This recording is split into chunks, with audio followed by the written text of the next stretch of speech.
الرحیم۔ تبصرۃ المتعلمین میں کتاب الطہارت، اور کتاب الطہارت میں ہمارا یہ فصل ثالث فی کیفیتہ یعنی فی کیفیت الوضوء جس میں ہم تھے، اور وضو میں کیا کیا چیزیں واجب ہیں وہ ہم نے پڑھ لیا۔ اور آج ہماری بحث ہے وَيُسْتَحَبُّ فِيهِ غَسْلُ الْيَدَيْنِ قَبْلَ إِدْخَالِهِمَا الْإِنَاءَ۔ قبل ادخالہما میں دیکھیے یہ جو ضمیر ہے یہ کس طرف جا رہی ہے؟ یدین کی طرف آ رہی ہے۔ قبل ادخالہما کہہ رہے ہیں وَيُسْتَحَبُّ فیہ کی ضمیر کدھر جا رہی ہے؟ کون بتائے گا مجھے؟ فیہ کی جو ضمیر ہے کہاں جا رہی ہے، کہاں پلٹ رہی ہے؟ مرجع کیا ہے اس کا؟ اس کا وضو ہے۔ احسنت، ٹھیک ہے، یعنی وضو میں مستحب ہے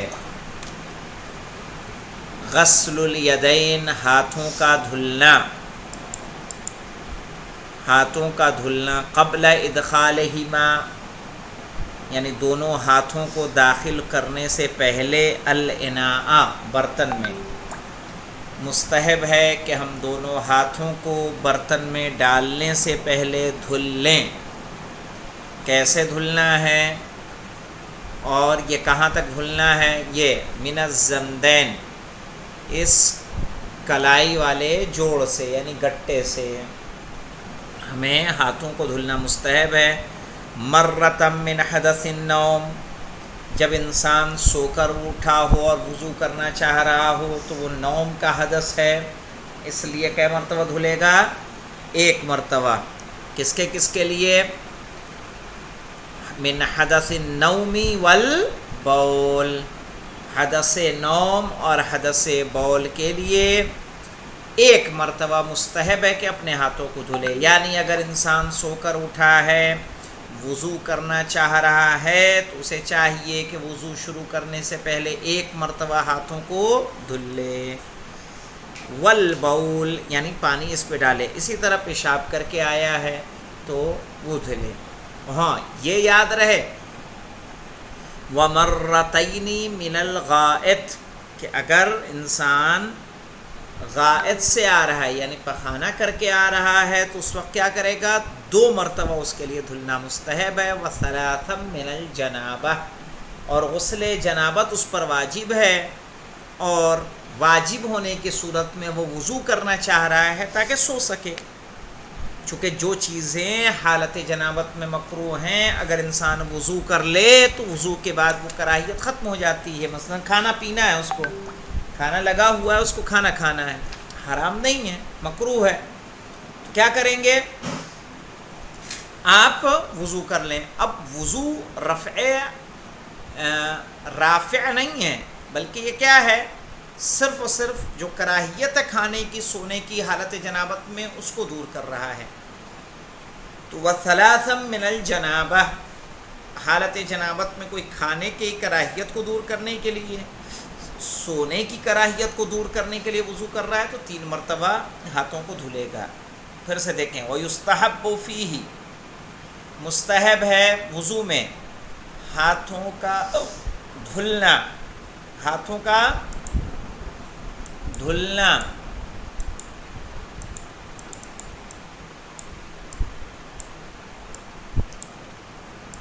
برتن میں داخل کرنے سے پہلے۔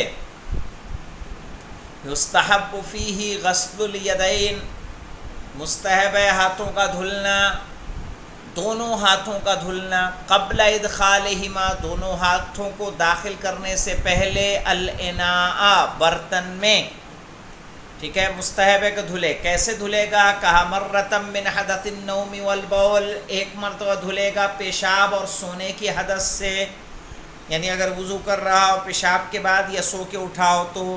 ومرتین من الغائط اسی طرح اگر اس نے لیٹرین کی ہے اور اس کے بعد وہ وضو کر رہا ہے تو 2 مرتبہ ہاتھوں کو دھلے مستحب ہے. وثلاثا من الجنابہ، اسی طرح اس پہ غسل جنابت واجب ہے. کھانے اور سونے کے لیے اگر وہ وضو کر رہا ہے تو 3 مرتبہ ہاتھوں کو دھلے مستحب ہے. اور کیا مستحب ہے وضو میں؟ کہہ رہے ہیں وضع الاناء علی الیمین. وضع الاناء یعنی برتن کا رکھنا، علی الیمین دائیں جانب. ووضع الاناء اور برتن کا رکھنا، علی الیمین کس کی طرف؟ دائیں طرف. یعنی جس لوٹے سے انسان وضو کر رہا ہے مستحب ہے کہ اس لوٹے کو، اس برتن کو کدھر رکھے؟ دائیں طرف رکھے. اب رہا مسئلہ آج کل وضو کرنے کا، اگر آپ نل سے وضو کر رہے ہیں تو ظاہر ہے وہ ممکن نہیں ہے کہ ہم اس کو دائیں جانب رکھ سکیں. لیکن یہ برتن وغیرہ جیسے اسی لیے کہا لفظ انا کا استعمال کیا ہے انہوں نے. والاغتراف بها، اغتراف کہتے ہیں چلو میں لینا. اغتراف چلو میں لینا، ٹھیک ہے. چلو میں پانی کا لینا جیسے چہرے وغیرہ پہ یا ہاتھ پہ ڈالنے کے لیے مستحب ہے. والاغتراف بها، ہاں یہاں جو ہے بالید الیمنا، بہا جو آ رہا ہے یہاں پہ، یا ہاں کدھر جا رہا ہے؟ بالید الیمنا دائیں ہاتھ سے. کہ چلو میں جو پانی لیں آپ کس میں لیں گے؟ دائیں ہاتھ میں لیں گے. والتسمیۃ والمضمضۃ والاستنشاق ثلاثا.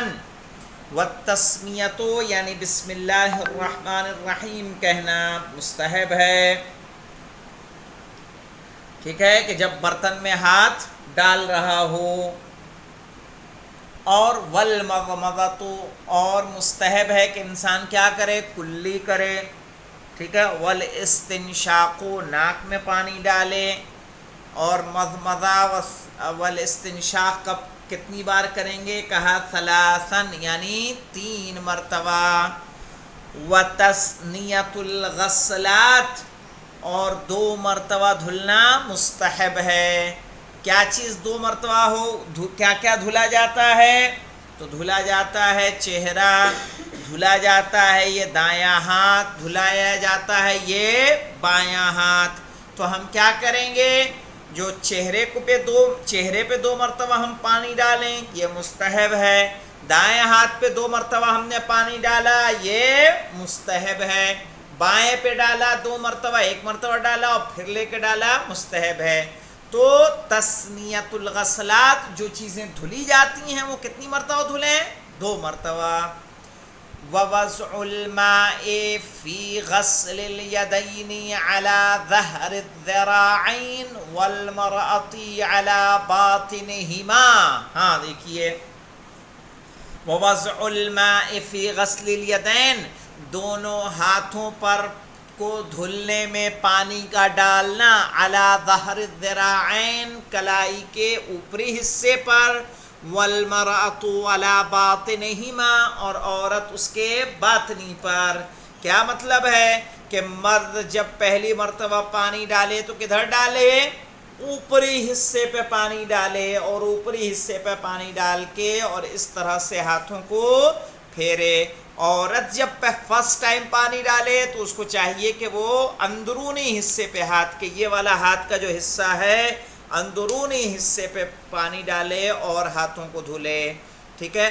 وبالعکس فی الثانیہ، اور دوسرے میں اس کا عکس کرنا. کیا مطلب؟ کہ مرد نے پہلی مرتبہ باہر ڈالا، دوسری مرتبہ اندر. عورت پہلی مرتبہ اندر والے بھاگ میں ڈالے گی، ٹھیک ہے، اور دوسری مرتبہ باہر والے حصے میں. کہہ رہے ہیں ووضع الماء، اور پانی کا ڈالنا، فی غسل الیدین، دونوں ہاتھوں کو دھلنے میں، علی ظہر الذراعین، ہاتھوں کے اوپری حصے پر، ظاہری حصے پر، والمرأۃ علی باطنہما، اور عورت اس کے باطنی حصے پر.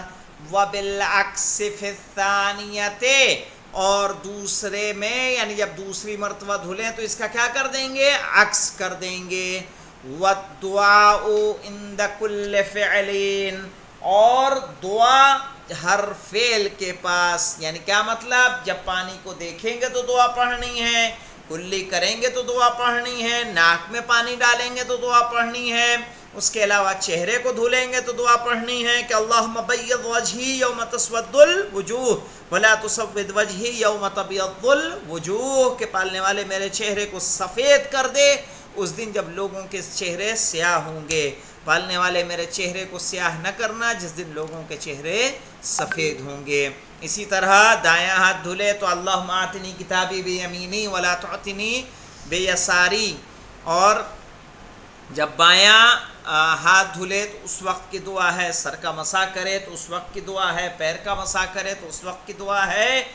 کوشش کیجئے کہ ان دعاؤں کو یاد کر لیں. تو یاد ہو سکتی ہے کہ نہیں ہو سکتی ہے؟ یا کس کو یاد ہے وہ بتائے مجھے.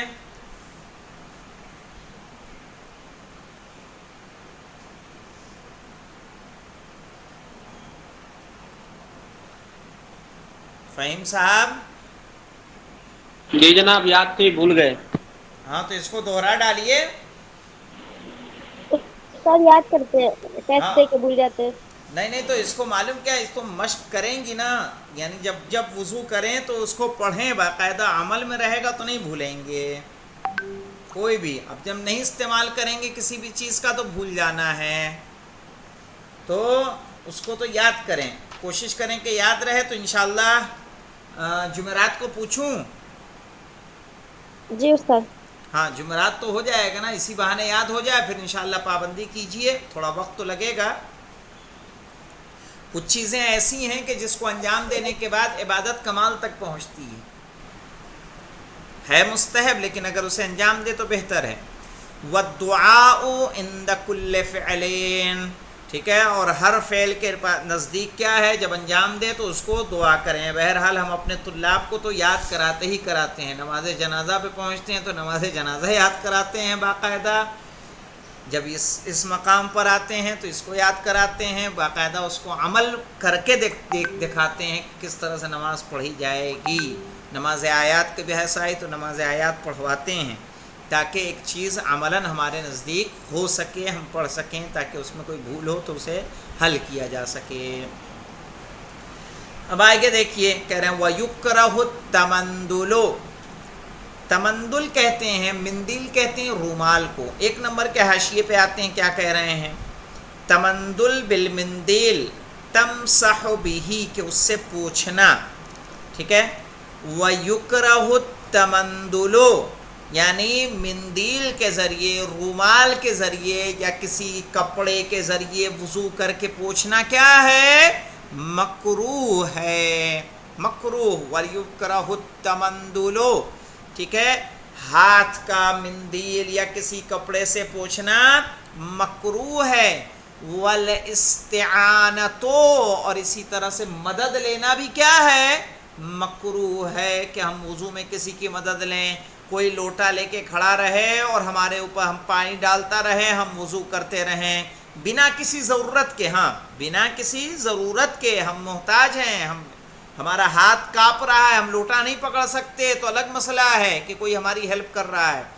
لیکن بنا کسی ضرورت کے اگر کوئی ہماری ہیلپ کرے تو کیا ہے؟ مکروہ ہے. اسی طرح سے مثلا کوئی ٹوٹی کھول رہا ہے اور بند کر رہا ہے، آپ نے کہا بھائی کھولو تو کھولا، بند کیا تو بند کیا. تو ایسی صورت میں کیا ہے؟ مکروہ ہے کہ آپ وضو میں کسی کی مدد لیں. وَيَحْرُمُ التَّوْلِيَةُ، تولیہ کہتے ہیں یعنی کسی کو اپنا ولی بنانا، ذمہ دار بنانا. نمبر 2 حاشیے پہ آتے ہیں، یہاں پہ دیکھیے. ای تولیۃ الغیر لعمل الوضوء فی حال الاختیار، یعنی کسی دوسرے کو ذمہ دار بنانا وضو کے افعال کو انجام دینے کے لیے حالت اختیار میں.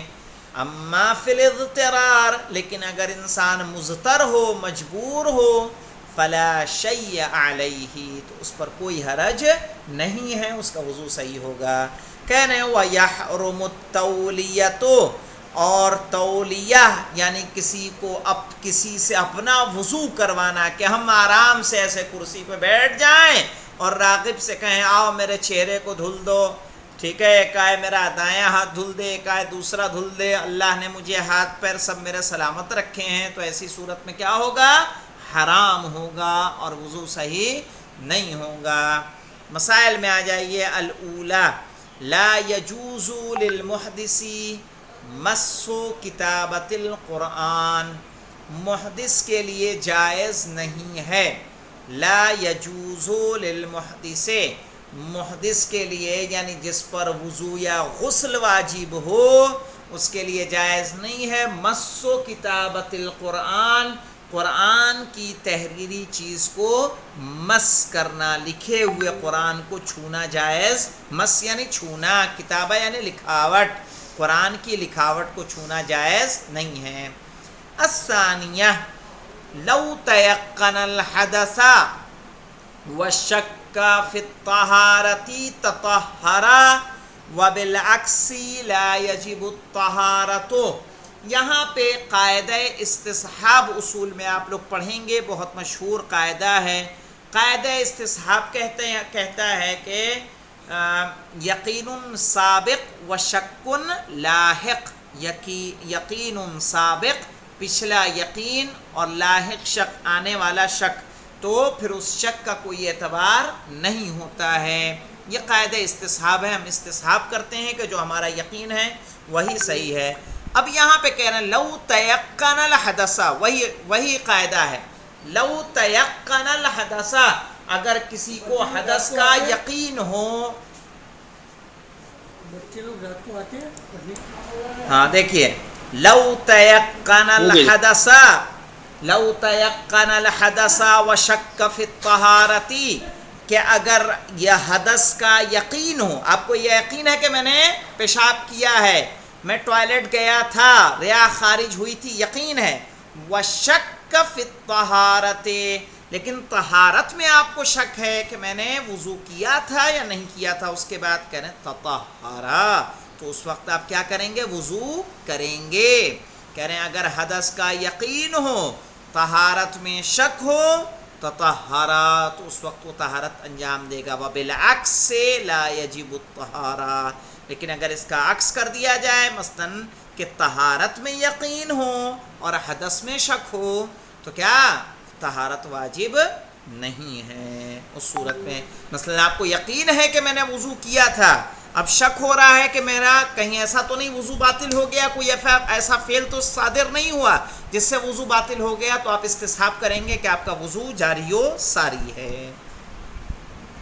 اب یہاں دیکھیں، لو شک فی شیء من افعال الوضو، اگر کوئی انسان شک کرے، ٹھیک ہے، افعال وضو کی کسی چیز میں، آپ وَهُوَ عَلَى حَالِهِ، اور وہ اس حالت میں ہو کہ یعنی فی علی حالہ یعنی حال الوضو، اور وہ وضو کی حالت میں ہو، مثلا آپ چہرہ دھل رہے ہیں، آپ کو شک ہوا کہ میں نے ہاتھ کو صحیح سے دھلا یا نہیں دھلا، یا بایاں ہاتھ دھلا کہ نہیں دھلا، یا دایاں دھلا کہ نہیں دھلا، چلیں ٹھیک ہے، ٹھیک، کیا میں نے دایاں ہاتھ دھلا یا نہیں دھلا، تو ایسے میں کیا کہہ رہے ہیں؟ عطا بھی، تو انجام دیں گے، وبما بعدہی، اور جو کچھ اس کے بعد ہے اس کو انجام دیں گے۔ مثال کے طور پر میں جو ہوں سر کا مسح کر رہا تھا، سر کا مسح کرتے وقت مجھے شک ہوا کہ میں نے اپنا دایاں ہاتھ دھلا ہے کہ نہیں دھلا ہے،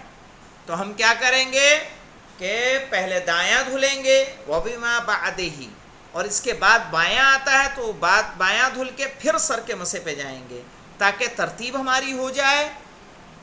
کہہ رہے ہیں اگر وضو کرتے وقت حالت وضو میں کسی فعل میں شک ہو جائے، عطا بھی، تو اس کو انجام کر دے گا، اور اس کے بعد جو افعال آ رہے ہیں ان کو انجام دے گا تاکہ ترتیبی ہو جائے۔